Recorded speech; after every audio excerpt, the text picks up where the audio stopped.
महाराष्ट्र में भक्त हुए श्री त्रिलोचन जी, परम संत सेवी, श्री पंडरीनाथ भगवान के चरणों में ही रहते थे।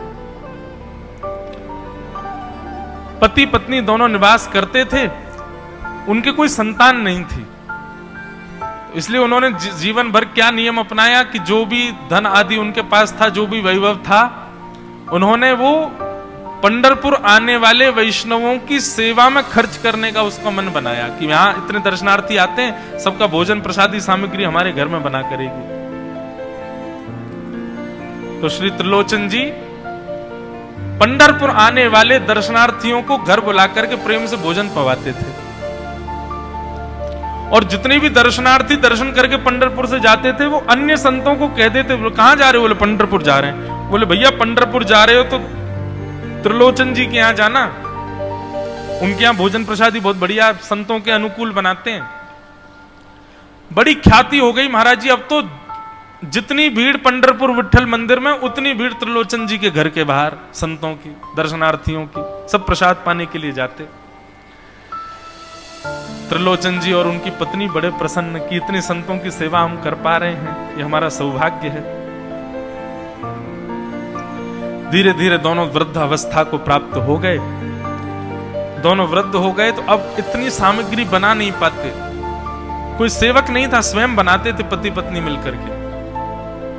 अब तो ऐसा हो जाता, कभी कभी दाल लग जाती, जल जाती, रोटियां सेकते तो रोटियां जल जाती। वृद्ध अवस्था, थक भी गए थे बहुत ज्यादा, तो प्रसाद पवाते तो थे, संत जन बेचारे प्रेम से स्वीकार तो करते, पर अब स्वाद नहीं होता था, तो बेचारे जैसा था उसको पाते, थोड़ा बहुत पा करके चले जाते। धीरे धीरे संतों का आगमन अब कम होने लगा। त्रिलोचन जी इस बात से बड़े परेशान हो गए। बोले भैया संत हमारे घर से आना बंद हो गए, हम क्या करें? तो श्री त्रिलोचन जी महाराज ने यमन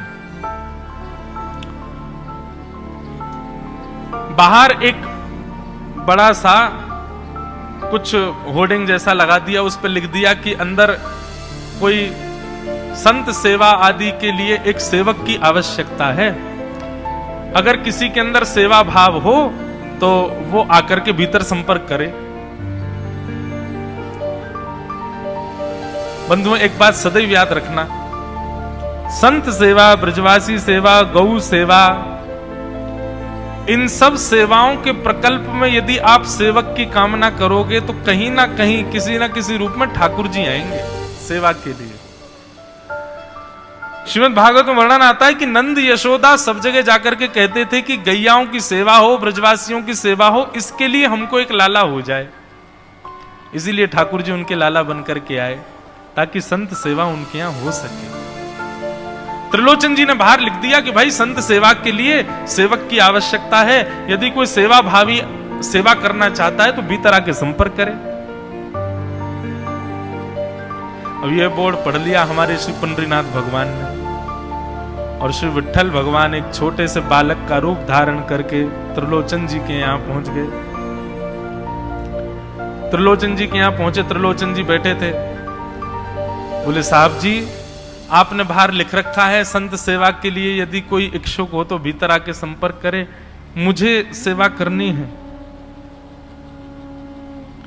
त्रिलोचन जी और उनकी पत्नी देखें, बोले कितना छोटा सा बालक है, कितना प्यारा है, ये तुम्हारे माता पिता नहीं है? बोले होंगे तो पता नहीं, मुझे तो पता नहीं, मैंने कभी देखा नहीं अपने माता पिता को, मैं अकेला ही हूं, ना मेरे कोई भाई है, ना कोई मेरे मित्र है, ना मेरे कोई बंधु है, ना मेरे माता पिता, मैं अकेला ही हूं। त्रिलोचन जी की पत्नी को तो इतनी दया सी आ गई, अरे राम राम, बेचारा अकेला बालक है। अच्छा चलो ठीक है, तुम यहां सेवा कर लेना, लेकिन कुछ नियम है उनको सुन लो। सबसे पहले तो अपना नाम बताओ, तुम्हारा नाम क्या है? विठल भगवान ही थे वो, तो छोटे से बालक के रूप में गए थे। बोले मेरा नाम है अंतर्यामी। त्रिलोचन जी बोले नाम सुनकर के तो ऐसा लगता है जैसे सच में अंतर्यामी है क्या? अच्छा बेटा अंतर्यामी, सेवा करोगे? बोले ये सेवा करना तो मेरा जन्म जन्मांतर का काम है, मैं यही तो करता हूं। संतों की सेवा करना, वैष्णवों की सेवा करना, भक्तों की रक्षा करना, ये मेरा जन्म सिद्ध अधिकार है, मैं इसी के लिए ही आता हूं। त्रिलोचन जी और उनकी पत्नी एक दूसरे का मुख देख करके बोले, नेक सा बालक है लेकिन बोलता कैसे है? ठाकुर जी तो सत्य बोल रहे थे। बोले अच्छा, सुबह एक सब्जी बनानी पड़ेगी, दाल बनानी पड़ेगी, और हमारे यहां लगभग 100-150 संत आते हैं, उनके हिसाब की रोटी बनानी पड़ेगी, और सब बेटा तुमको करना पड़ेगा, हम थोड़ा बहुत सहायता कर देंगे, हमसे ज्यादा बनता नहीं है, तुमको ही सब सिद्ध करना पड़ेगा। अंतर्यामी भगवान बोले बिल्कुल निश्चिंत रहो, हम खीर भी बनाएंगे, हम रबड़ी भी बनाएंगे, हम रायता भी बना दिया करेंगे, हम 2-4 सब्जी और बना दिया करेंगे। त्रिलोचन जी बोले नेक सा बालक, सब जानते हो तुम? बोले हाँ हमको सब आता है, दुनिया का कोई काम नहीं जो हमको नहीं आता हो, और सुनिए झाड़ू पोंछा बर्तन भी कर देंगे हम। त्रिलोचन जी तो बड़े खुश हो गए, बहुत बढ़िया सेवक मिला यार, ये तो सब काम करता है। लेकिन भगवान बोले लेकिन अब हमारी शर्त सुनो। त्रिलोचन जी बोले तुम्हारी भी शर्त है? बोले हाँ। क्या शर्त है भैया? बोले हमारी पहली शर्त यह है कि हम दुनिया को बना के खिलाएंगे, लेकिन हमको आपको बना के खिलाना पड़ेगा, हम अपने हाथ का बना नहीं पाते, हम आपके हाथ का बना। और ये वास्तविकता है, ठाकुर जी पूरी दुनिया को पवाते हैं, लेकिन स्वयं भक्त के हाथ से बना ही पाते हैं। स्वयं क्या पाएंगे? तुम लोग सिद्ध करके लाओ, तुम अपने मनोभाव से बना के लाओ, हम वही पाएंगे। ठाकुर जी को कोई कमी, पूरी दुनिया में अनाज ठाकुर जी उगा रहे हैं, पूरी दुनिया में सब्जी ठाकुर जी उगा रहे हैं, पर जब स्वयं भोजन करने बैठते हैं तो कहते हैं भक्त बना के लाए, वो पाएंगे हम। ठाकुर जी बोले हम सारे संतों को बना के पवाएंगे, लेकिन हम अपने हाथ का बना नहीं पाते, आपको हमारे लिए बनाना पड़ेगा। त्रिलोचन जी की पत्नी बोली छोटा सा बालक, इसका आधे हाथ का तो इसका पेट है, एक रोटी में झिक जाएगा ये, इसके लिए मैं बना दिया करूंगी। ठीक है लला, तू बिल्कुल चिंता मत करो, तुम्हारे लिए भोजन हम बना दिया करेंगे। हमारी एक शर्त और सुन लीजिए। बोले क्या?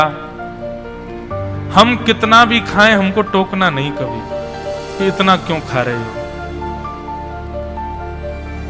त्रिलोचन जी बोले भैया हम क्यों टोकेंगे, तुम बढ़िया 2-3 रोटी खा लिया करना।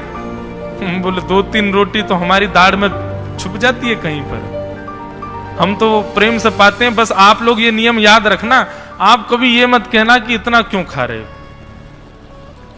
और सुनिए एक बात, अगर हमारे सामने कही तो अपराध बनेगा ही, आपका नियम टूटेगा ही। किसी और से जाकर के यदि आपने कह दिया कि बहुत खाता है, क्या बताएं, तो हम उसी दिन अंतर ध्यान हो जाएंगे, उसी दिन आपका घर छोड़ के चले जाएंगे। फिर दूरते रहना सेवक। त्रिलोचन जी बोले हम क्यों कहेंगे भैया, हम तो कभी नहीं कहेंगे, हम दोनों तुमको वचन देते हैं, तुम प्रेम से रहो, सबका सेवा करो, हम कभी नहीं कहेंगे कि इतना खाता है। भगवान बोले तो ठीक है, फिर कल से सेवा शुरू। अगले दिन महाराज त्रिलोचन जी और पत्नी उठे सवेरे ब्रह्म मुहूर्त में, देखा तो महाराज भीतर ही ठाकुर जी बढ़िया अपनी कमर कस करके, सिर पर ढांटा बांध करके, मुंह पर कपड़ा लगा करके, और कढ़ाई में लिए चला रहे हैं, बना रहे हैं दाल। एक हाथ से दाल बना रहे हैं, फिर दौड़ के जाते हैं दूसरी कढ़ाई पे, वहां पर खीर बना रहे हैं, फिर कहीं जाते हैं वहां पूड़ी उछाल करके धर रहे हैं। त्रिलोचन जी और उनकी पत्नी देख रहे खड़े खड़े, अकेले ठाकुर जी सब बना रहे हैं, नेक सा बालक। 8 बजे से संतों की जमात आनी प्रारंभ हो गई, सुबह के समय हो गया। महाराज अकेले ही पत्तल लेकर के दौड़ते हैं, सारे संतों को पत्तल बांट जाते हैं, फिर अकेले ही सामग्री लेकर के जाते हैं और लेकर के सबको बांटते हैं। त्रिलोचन जी कोई सामग्री लेके जाएं तो ठाकुर जी बीच में ही आ जाते हैं, बाबूजी आप जाके बैठो, मैं बांट रहा हूं ना, आप उठ के मत आओ, आप उठ के आओगे सब फैल जाएगा, मैं कर रहा हूं ना सब। अकेले ठाकुर जी, अकेले अंतर्यामी भगवान सब कर रहे थे। और त्रिलोचन जी और उनकी पत्नी बड़े प्रसन्न, जय हो विठोबा, तेने तो भैया ऐसा लगे साक्षात तुम ही आ गए हो, कितनी कृपा हो रही है, देखो कैसा सेवक मिला है। हमें भली संतान नहीं दी ठाकुर जी ने, लेकिन ऐसा सेवक दिया है जिससे परिपूर्ण आनंद हो गया है। संतों की भोजन प्रसादी हुई, महाराज खूब प्रेम से सब संतों को पवाया, संत भी सब वाहवाही करके गए, बोले वाह त्रिलोचन जी आपके यहां खूब बार पाया, लेकिन आज जैसा प्रसादी हमने कभी नहीं पाई। त्रिलोचन जी बड़े प्रसन्न। सब संत चले गए, भगवान तुरंत पोंछा ले आए, पूरे फर्श को मार्जन कर दिया, सब बिल्कुल सारी दरी वरी समेट करके रख दी, सब पत्तल आदि सबको व्यवस्थित कराए, सारे बर्तन मांज करके धर दिए, सब बिल्कुल व्यवस्थित करके और आकर के ठाकुर जी सामने बैठ गए। मैया अब सेवा हमारी तो पूर्ण हो गई, अब हमारी पेट पूजा करो, अब आप लगो रसोई में, हमारे लिए बनाओ।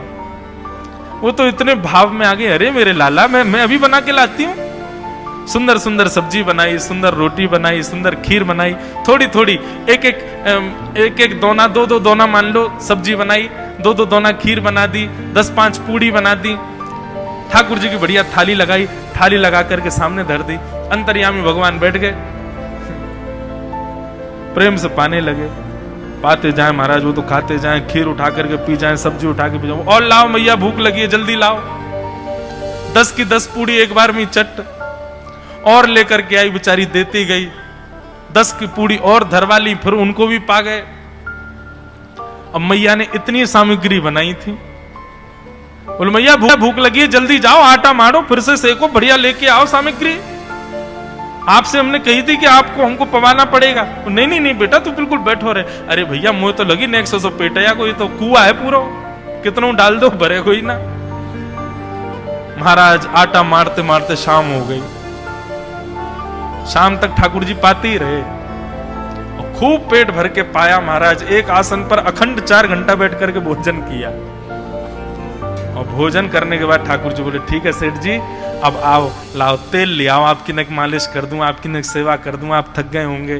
त्रिलोचन में नहीं इसकी नहीं क्यों नहीं है, तेल लेकर के उनकी मालिश भी कर दें।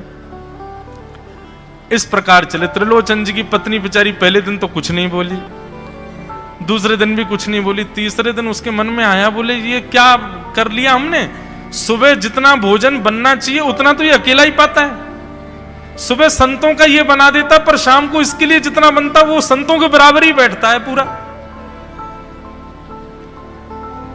त्रिलोचन जी कहते नहीं तुमको याद नहीं उसने कहा था कभी कहना नहीं है ऐसा। बोले हाँ नहीं मैं ध्यान रखूंगी, नहीं कहना है।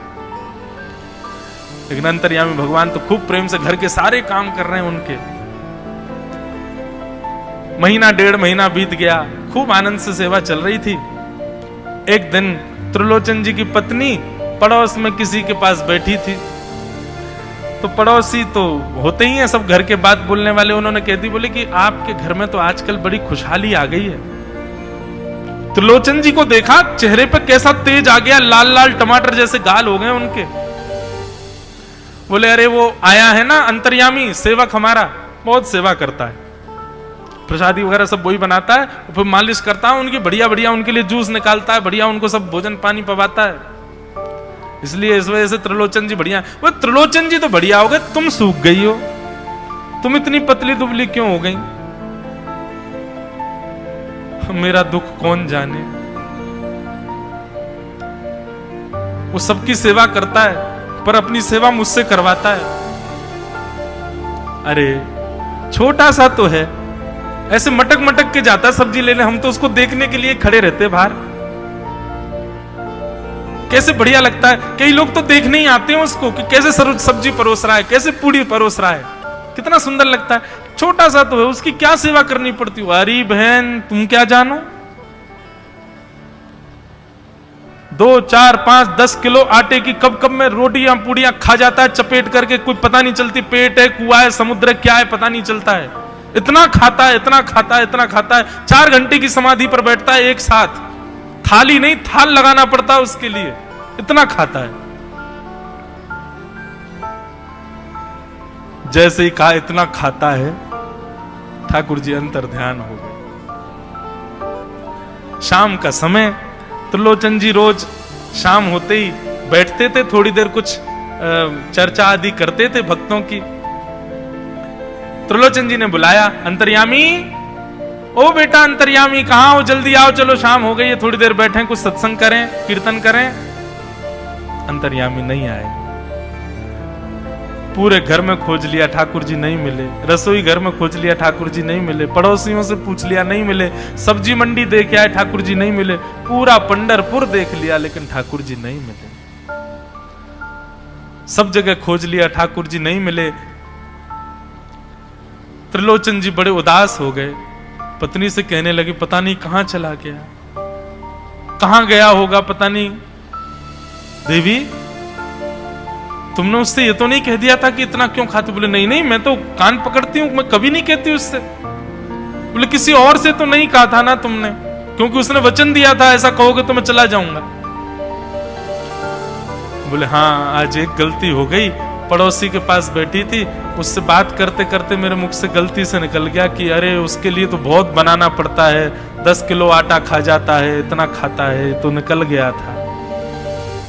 समझ गए? बोले ओहो, इसीलिए चला गया, उसको पता चल गया कि तुमने कह दिया है, तभी चला गया है। त्रिलोचन जी और उनकी पत्नी दोनों श्री पंडरीनाथ भगवान मंदिर के देहली पर जाकर के बैठ गए। जाकर के ठाकुर जी के आगे हाथ फैला करके कहने लगे, बोले नाथ, हे पंडरीनाथ, आपने हमको संतान नहीं दी, पुत्र नहीं दिया, पुत्री नहीं दी जीवन में, हमने कभी उसकी अपेक्षा नहीं की, हमने कभी आपसे शिकायत नहीं की कि हमको संतान क्यों नहीं दी है। पर नाथ, एक सेवक हमारे जीवन में आया, और जब से वो सेवक आया, हमारे यहाँ संतों की सेवा होने लगी, हमारे यहाँ कीर्तन होने लगा, हमारे यहाँ सत्संग होने लगा, हमारे यहाँ खूब आनंद की उमंग होने लगी।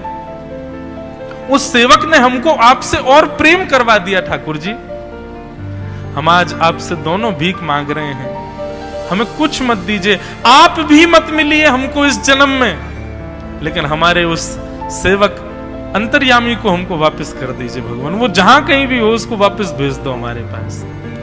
ऐसा कह करके रुदन करने लगे, नेत्रों से आंसू गिरने लगे, चरणों में प्रणाम करके श्री पंडरीनाथ भगवान को रुदन करने लगे त्रिलोचन जी और उनकी पत्नी। इतने में ही स्वर सुनाई दिया, बाबूजी। अंतर्यामी का स्वर सुनते ही पीछे मुड़ करके देखा तो पीछे तो कोई दिखा नहीं। अरे इधर देखिए, पीछे कहां देख रहे हैं? वापस से पंडरीनाथ भगवान की ओर देखा तो श्री पंडरीनाथ भगवान की जगह ही अंतर्यामी बालक खड़ा हुआ है, सामने खड़े होकर के उनको आशीष दे रहा है। त्रिलोचन जी तो भाव विह्वल हो गए, बोले कैसी कृपा नाथ आपकी। बोले आप ही थे क्या? बोले तो इतनी अच्छी संत सेवा, इतनी अच्छी खीर, इतनी अच्छी पूड़ी, इतनी अच्छी सब्जी, और आपकी जो सेवा, और इतने अच्छे अच्छे सत्संग कीर्तन, ये मेरे अलावा कौन कर सकता है? संतों की सेवा तो मैं ही करता हूं ना। आपने संत सेवा के लिए सेवक मांगा था, इसलिए मैं ही आपके यहां चल करके आ गया। और श्री त्रिलोचन जी पर अद्भुत कृपा करके भगवान ने उनको कृतार्थ किया। बोलो भक्त वत्सल भगवान की। अब ऐसी प्रीति ठाकुर जी जब निभा रहे हों तो फिर मुक्ति की कामना कौन करता है? हमें वैकुंठ में जाके ठाकुर जी को नहीं देखना है बंधुओं। हमारा उद्देश्य ये नहीं है कि हम वैकुंठ में ठाकुर जी का दर्शन करें। हम जहां हैं, जिस स्थिति में हैं, जिस अवस्था में हैं, हम ठाकुर जी को वहीं देखना चाहते हैं। हम इसी के लिए भजन कर रहे हैं, इसी के लिए भक्ति कर रहे हैं, इसी के लिए कथा कर रहे हैं कि ठाकुर जी यहीं आओ और यहीं कृपा करके हमको दर्शन प्रदान करो। बोलो भक्त वत्सल भगवान की। श्री सुखदेव जी महाराज कहते हैं, परीक्षित तुम मुक्ति की कामना मत करो, तुम भक्ति की कामना करो। भक्ति की कामना से यदि जिज्ञासारत होगे तो इन 7